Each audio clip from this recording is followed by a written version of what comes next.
Hello friends. Greetings from your friend Ross. Today I will tell you the story of the unhappy couple. Once upon a time, there was a couple in love, Evan and Elise.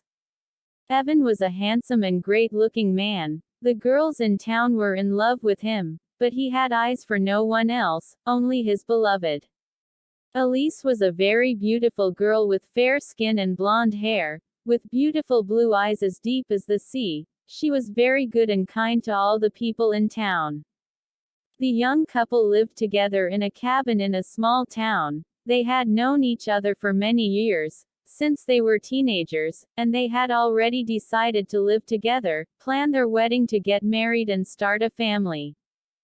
The lovers' cabin was up the hill, a little apart from the rest of the village. Her only closest neighbor was an old woman, who lived in a small hut. The villagers were very afraid of her because they said she was a witch, and others villagers they said she was a very wise woman, and when they got sick they went to her in search of medicinal herbs. One day the old woman was sick and her granddaughter Natalie came from the city to take care of her. She was a very beautiful young woman, with white skin and hair black as night, and with very beautiful eyes with a captivating look.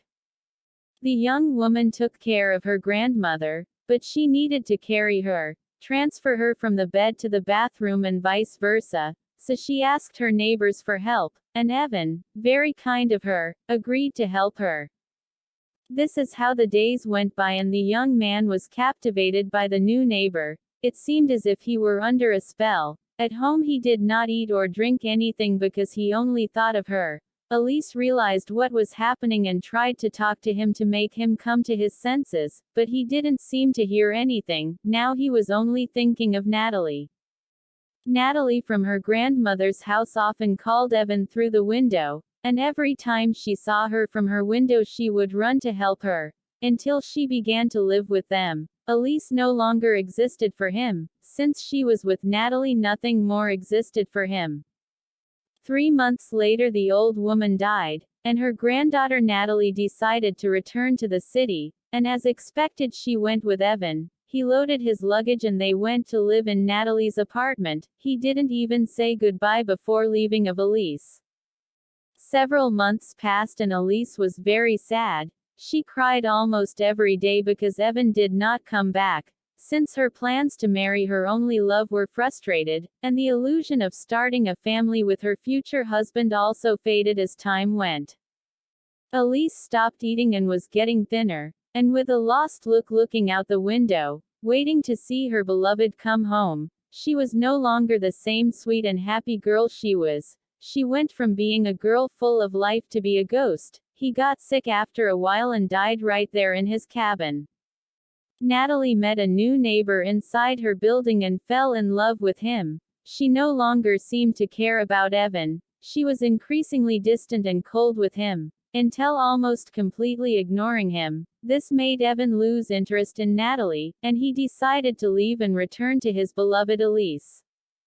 Evan couldn't believe what he saw when he got home. Not only did he find Elise's remains there in her love nest, but it seemed as if her body had been devoured. Suddenly he heard a noise and as if something or someone was growling. He reached over to see where the noise was coming from, and suddenly something jumped out and started biting his neck. He started bleeding and fell to the ground.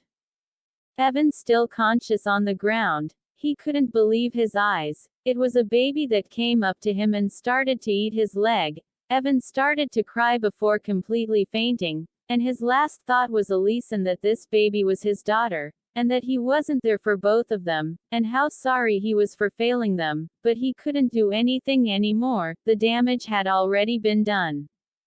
Elise died giving birth, since her body was too weak to survive. After bleeding to death in childbirth, and there in the midst of all the blood the baby was born. She had no one to give her milk, and her only food was blood, and from there he learned to eat the flesh of his own mother lying on the ground. The baby learned to run on all fours. With her 2 hands and her 2 feet, she left the cabin and went into the forest, where she hunted small animals to survive. Nobody knew of the existence of the baby, since the neighbors thought that Elise and Evan no longer went down to the town because they had moved to the city. This has been all for today. I hope you liked it. I send good wishes to all. Just as bad vibrations are transmitted, good energies are also shared. That's why I hope everyone is well, and I also await your comments so that I can improve the content of the channel and so be to your liking. Her friend Ross says goodbye. Until next time, friends.